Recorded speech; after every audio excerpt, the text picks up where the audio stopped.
അല്ല, ഇതിനകത്ത് പല കാരണങ്ങളുണ്ട് മതങ്ങളുടെ ഈ പഠിപ്പിക്കലിന്. ഇപ്പോൾ ഒരു മതം ഒറിജിനേറ്റ് ചെയ്ത കാലത്തെ സാഹചര്യം എന്താണെന്ന്, അല്ലെങ്കിൽ ആ മതത്തിന് വേണ്ടി ആ ഏറ്റവും മികച്ച ആശയങ്ങൾ മുന്നോട്ട് വെച്ച ആൾ ഏത് സാഹചര്യത്തിൽ ഓരോ കാര്യം മുന്നോട്ട് വെച്ചു എന്നുള്ളത് പോലും ഇന്ന് പലപ്പോഴും നമുക്ക് മനസ്സിലാക്കാൻ കഴിയാത്തൊരു വസ്തുതയാണ്. മനസ്സിലായി? നമുക്കൊരിക്കലും ആ കാലഘട്ടത്തിലേക്ക് നമുക്ക് ഇമാജിൻ ചെയ്യാൻ പറ്റില്ല. ഇപ്പം ഒരു ചെറിയൊരു ഉദാഹരണം പറഞ്ഞാൽ 1970-കളിലെ ഒരു ജീവിത സാഹചര്യം നമുക്ക് ഇന്ന് എത്ര പേർക്ക് അത് ഓർത്തെടുക്കാൻ പോലും പറ്റും? പുതിയ തലമുറയിൽ ഒരു 20 വയസ്സ് കഴിഞ്ഞ അല്ലെങ്കിൽ 30-40 വയസ്സിനിടയ്ക്കുള്ള ആളുകളിൽ ചിന്തിക്കാൻ കഴിയില്ല. ആ സാഹചര്യത്തിൽ നമ്മുടെ നാട്ടിലുണ്ടായിരുന്ന ചില ചിട്ടകളും നിയമങ്ങളും ഇന്നും നമ്മൾ തുടർന്നാലോ ഈ പുതിയ തലമുറയ്ക്ക് അത് ഉൾക്കൊള്ളാൻ പറ്റില്ല. അതാണ് ഇതിനകത്ത് ഈ കോൺട്രാസ്റ്റിംഗ് ആയിട്ട് വരുന്നൊരു കാര്യം. 2000-3000 കൊല്ലം മുമ്പത്തെ കാര്യങ്ങൾ. അപ്പൊ ആ സാഹചര്യങ്ങൾ എന്ന് പറഞ്ഞാൽ വളരെ വ്യത്യസ്തമാണ്. മനുഷ്യന്റെ ചിന്തകള്, മനുഷ്യന്റെ വിശ്വാസങ്ങള്, പ്രപഞ്ചത്തെക്കുറിച്ചുള്ള ധാരണകൾ, ശാസ്ത്രത്തെക്കുറിച്ചുള്ള അവബോധം, നമ്മുടെ മനുഷ്യ ശരീരം പോലും എങ്ങനെ പ്രവർത്തിക്കുന്നു എന്നുള്ള. ഇപ്പോൾ മനുഷ്യർ ആദ്യകാലത്തൊക്കെ ചിന്തിച്ചിരുന്നത് ഹൃദയമാണ് ചിന്തകളുടെ കേന്ദ്രം എന്നാണ്, അല്ലേ? വികാരങ്ങളൊക്കെ ഹൃദയത്തിൽ നിന്നാണ് വരുന്നതെന്നാണ് ചിന്തിച്ചിരുന്നത്. വികാരങ്ങൾ അല്ലേ? ഹൃദയവികാരം എന്നാണല്ലോ നമ്മൾ പറയുന്നത് പോലും. ഇത് തലച്ചോറാണ് ഇതിന്റെ എല്ലാം കേന്ദ്രം എന്നൊക്കെ ഉള്ളത് ശാസ്ത്രമല്ലേ നമ്മളെ പഠിപ്പിച്ചത്? അല്ല, ഇപ്പൊ കുറച്ചൊക്കെ അതിൽ നിന്നും മാറി തുടങ്ങി. അല്ല, അപ്പൊ ഞാൻ പറഞ്ഞത്, അപ്പം നമ്മളിതൊരു യാഥാർത്ഥ്യമാണ്. 2000 കൊല്ലം മുമ്പുള്ള ഒരു മനുഷ്യനോ അല്ലെ മനുഷ്യരാശിക്കോ ഉള്ള അറിവുകൾ പരിമിതമായിരുന്നു. അതുകൊണ്ടാണല്ലോ അന്ന് ആ ടെക്നോളജി ഒന്നും ഇല്ലാതിരുന്നത്. അല്ലെങ്കിൽ ഇന്നുള്ള ഫെസിലിറ്റികളെ കുറിച്ചോ ടെക്നോളജികളെ കുറിച്ചോ റോബോട്ടിക്സിനെ കുറിച്ചോ ആർട്ടിഫിഷ്യൽ ഇൻ്റലിജൻസിനെ കുറിച്ചോ ഇപ്പം നമ്മൾ ഈ സംസാരിച്ചുകൊണ്ടിരിക്കുന്നത് തന്നെ ലോകത്തിൻ്റെ ഏത് ഭാഗത്തിരുന്ന ഒരാൾക്ക് എപ്പോൾ വേണേലും കാണാൻ പറ്റുന്ന രീതിയിലേക്ക് ടെക്നോളജി വളരുമെന്നോ ഒക്കെ അന്നുള്ള ഒരു മനുഷ്യനും ചിന്തിച്ചിരുന്നില്ല.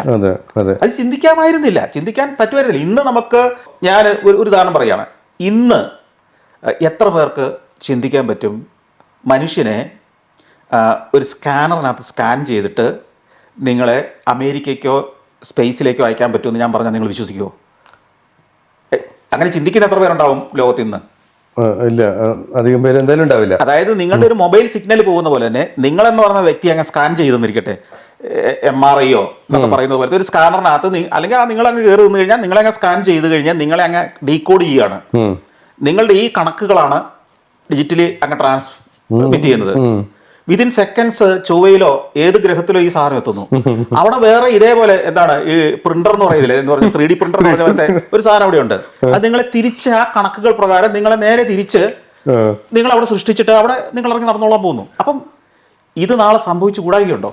ഒരിക്കലും ഇല്ല എന്ന് പറയാൻ പറ്റില്ല. ഒരിക്കലും സംഭവിച്ചേക്കാം, സംഭവിക്കുന്നതാണ് ഞാൻ വിശ്വസിക്കുന്നത്. ഈ മട്ടിൽ ഇത് ഏതെങ്കിലും മതപ്രവാചകന്മാർക്ക് മതം രൂപപ്പെടുത്തിയ ശ്രീബുദ്ധനാവട്ടെ, മുഹമ്മദ് നബി ആവട്ടെ, യേശുക്രിസ്തു ആവട്ടെ, അല്ലെങ്കിൽ ഹിന്ദുക്കളുടെ ആയിരക്കണക്കിന് ദേവതകളാവട്ടെ, ഇവരൊന്നും ഇത്തരമൊരു ടെക്നോളജി പ്രായോഗിക തലത്തിൽ വരുന്ന കാലത്ത് നമ്മൾ എന്തൊക്കെ നിയമങ്ങൾ അനുസരിക്കേണ്ടി വരും, അന്ന് സമൂഹം ഏതൊക്കെ നിയമങ്ങൾ അനുസരിച്ചാണ് പ്രവർത്തിക്കേണ്ടതെന്ന് ഒരു നിയമം ഉണ്ടാക്കാൻ പറ്റിയിട്ടില്ല.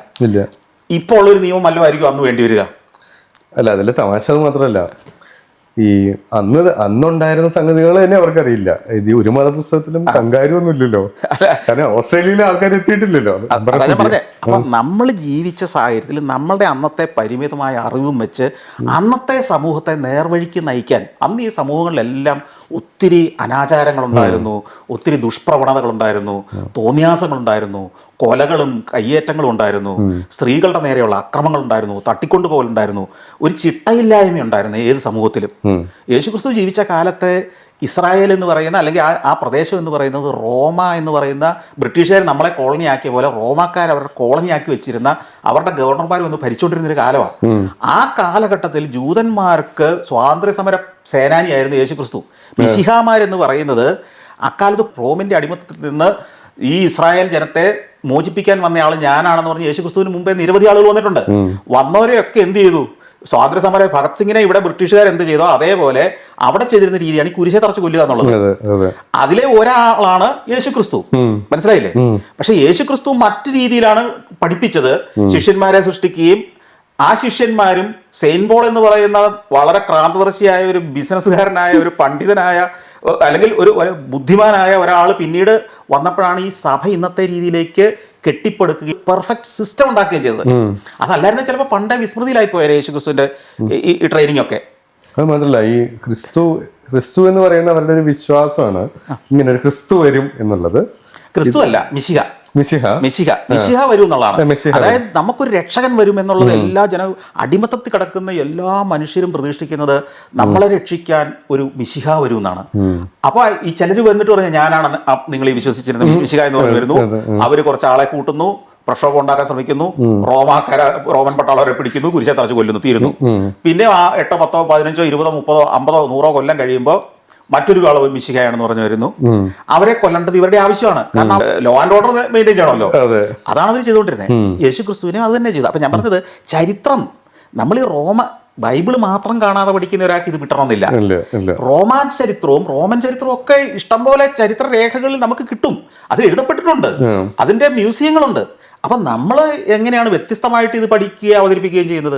നമ്മൾ ഈ യാത്രകളിലൂടെ ഈ സ്ഥലങ്ങളിലൂടെ സഞ്ചരിക്കുകയും അവിടുത്തെ മ്യൂസിയങ്ങളിലും അവിടുത്തെ ചരിത്രരേഖകളും പഴയ അവിടുത്തെ ലിപികളിൽ എഴുതപ്പെട്ട ലേഖനങ്ങളും ഇതെല്ലാം പഠിച്ചു കഴിഞ്ഞാൽ എന്തായിരുന്നു ആ കാലഘട്ടം എന്ന് മനസ്സിലാവും.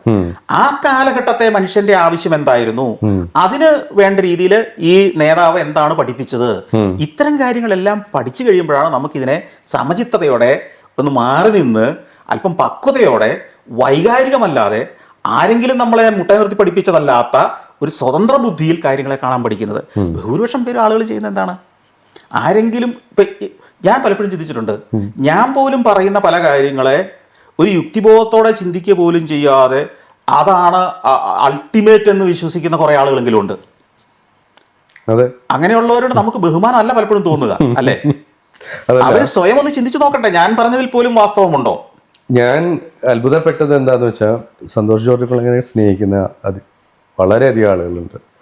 ഗവൺമെന്റുകളെ കുറ്റം പറയുമ്പോൾ കുഴപ്പമില്ല, രാജ്യത്തെ കുറ്റം പറയുമ്പോൾ കുഴപ്പമില്ല, മതത്തിനെതിരെ എന്തെങ്കിലും പറഞ്ഞാൽ അല്ല, ഞാൻ മതത്തിനെതിരെ അല്ല പറയുന്നത്. ഞാൻ പറയുന്നത് ആ മതങ്ങളോ അല്ലെങ്കിൽ ഏത് പ്രസ്ഥാനങ്ങളോ എങ്ങനെയാണ് റിഫൈൻഡ് ആവേണ്ടത് എന്നാണ് ഞാൻ ഈ പറയുന്നത്. ഇപ്പം നിങ്ങൾ ഈ ശാസ്ത്രത്തിലും ഇവിടുത്തെ സിസ്റ്റത്തിലും ഡെമോക്രസിയിലും ഇത് തരുന്ന സൗകര്യങ്ങളിലും എല്ലാം വിശ്വസിക്കുക, അതിൽ അഭിരമിക്കുക, അതും ഉപയോഗപ്പെടുത്തുകയും ചെയ്യുകയും അതിലൊന്നും ബന്ധമില്ലാത്ത ഒരു സാധനമാണ് നിങ്ങൾ ഉറച്ച് വിശ്വസിക്കുകയും ചെയ്യുന്നതെന്നുള്ള ഒരു കുഴപ്പം ചിലർക്ക് വരും.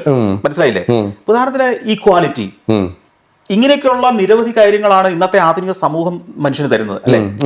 ആ ഈക്വാലിറ്റിക്കെതിരായി മതം പറഞ്ഞാൽ പോലും നമ്മൾ അത് വിശ്വസിക്കേണ്ട കാര്യമില്ലെന്നാണ് ഞാൻ വിശ്വസിക്കുന്നത്. കാരണം ഈക്വാലിറ്റി എന്ന് പറയുന്ന ഒരു റൈറ്റാ, അല്ലെ? തുല്യത.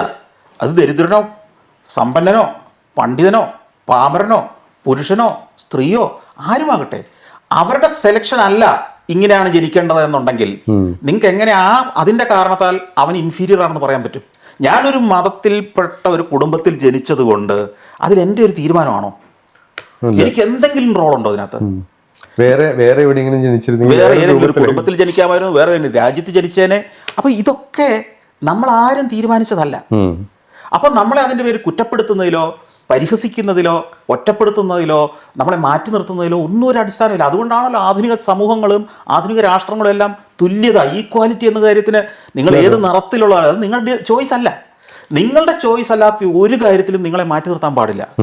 അങ്ങനെ മാറ്റി നിർത്താനും സെപ്പറേറ്റ് ചെയ്യാനും ഏതെങ്കിലും ചിന്താഗതികൾ പഠിപ്പിക്കുന്നുണ്ടെങ്കിൽ അത് ശരിയല്ലെന്ന് ഞാൻ പറയാറുള്ളൂ. അതാണ് കാര്യം. അല്ലാതെ ഞാൻ മതത്തിലോ ദൈവങ്ങളിലോ വിശ്വസിക്കുന്ന ഒരാളോടും ഞാൻ ഒരിക്കലും തർക്കിക്കാൻ പോകാറില്ല, ഞാൻ അവരോട് വഴക്കുണ്ടാക്കാൻ പോകാറില്ല. കാരണം ആ വിശ്വാസം അവർക്ക് മനസ്സിന് ഒരു ധൈര്യം കൊടുക്കുന്നുണ്ടെങ്കിൽ, അത് അവരുടെ മുമ്പോട്ടുള്ള യാത്രയ്ക്ക് ഒരു ഊർജം കൊടുക്കുന്നുണ്ടെങ്കിൽ, അതാണ് അവരുടെ ആത്മവിശ്വാസത്തിന്റെ അടിസ്ഥാനമെങ്കിൽ അത് അവർ ചെയ്യട്ടെ. അതിന് ഞാനെന്തിനു കുറ്റപ്പെടുത്തണം? അത് പക്ഷേ നമ്മുടെ സമൂഹത്തിന് ദ്രോഹമാകുന്ന തീരുമാനങ്ങളാകുകയും അത് എന്നെയും അത് അടിച്ചേൽപ്പിക്കാൻ വരികയും ചെയ്യുമ്പോൾ, അല്ലെങ്കിൽ അത് എനിക്ക് എൻ്റെ യുക്തിക്ക് നിരക്കാത്ത രീതിയിൽ അത് എൻ്റെ അടുത്തേക്ക് വരുമ്പോൾ മാത്രം ഞാനതിൽ നിന്ന് മാറി നിൽക്കുകയോ ഒഴിവായി പോവുകയോ എൻ്റെ അഭിപ്രായം പറയുകയോ ചെയ്യും. അത്രേ ഉള്ളൂ. ഞാനൊരു മതത്തിനും എതിരല്ല. ഞാൻ പറഞ്ഞല്ലോ, ഈശ്വരവിശ്വാസം എന്ന് പറയുന്നത് നല്ലതാണെന്ന് വിശ്വസിക്കുന്ന ഒരാളാണ് ഞാൻ. ഈശ്വരവിശ്വാസം നല്ലതാണ്. ഞാൻ ചോദിക്കട്ടെ, ഈശ്വരവിശ്വാസം ഇല്ലായിരുന്നെങ്കിൽ ഈ ഭൂമിയിലെ വലിയൊരു ശതമാനം ആളുകൾ ഇന്നത്തേക്കാൾ അധാർമികളായി പോയേനെ. കാരണം ഈ രാഷ്ട്രത്തെ സ്നേഹിച്ചിട്ടല്ല, പലരും ദൈവം എന്നെ ശിക്ഷിക്കുമല്ലോ എന്ന് പേടിച്ചിട്ട് ഡീസന്റ് ആയിട്ട് ജീവിക്കുന്ന ഒത്തിരി പേരുണ്ട്. അവർക്ക് ആ ദൈവമുള്ളത് തന്നെയാണ് ഈ സമൂഹത്തിന് നല്ലത്. അവരാ ദൈവത്തിൽ വിശ്വസിച്ചില്ലേ നമുക്കൊക്കെ വലിയ ശല്യമായി പോയിനെ അവരെല്ലാം. ശരിയല്ലേ? അതെ. പിന്നെ അത് മാത്രമല്ല, എനിക്ക് മനസ്സിലായ ഒരു കാര്യം, എത്ര മതത്തിൽ എത്ര മോശമായിട്ട് എന്തെങ്കിലും പറഞ്ഞാലും ഒരു മനുഷ്യന് ഒരു ഒരു ബേസിക് ആയിട്ടുള്ള ഒരു മൂല്യബോധമുള്ള ഒരു മനുഷ്യന് അതൊന്നും ചെയ്യാൻ സാധിക്കില്ല. ഒരു അത് തന്നെയാണ് ഞാൻ ആദ്യം മുതൽ പറയുന്നത്. നമുക്ക് കിട്ടിയ ഒരു മൂല്യബോധം, അതാണ് ഇതിൻ്റെ എല്ലാ അടിസ്ഥാനം. നിങ്ങൾക്ക് നമുക്കറിയാമല്ലോ, സമൂഹത്തിൽ തന്നെ പലതരം മൂല്യബോധമുണ്ട്. പക്ഷെ ഇതിനൊരു പ്രശ്നം എന്താ അറിയോ? ചിലരുടെ മൂല്യബോധം സൃഷ്ടിച്ചത് മതങ്ങളാണ്. ചിലർക്ക് ഈ മതം ഇല്ലെങ്കിലും മൂല്യബോധം ഉണ്ടാകുന്നുണ്ട്.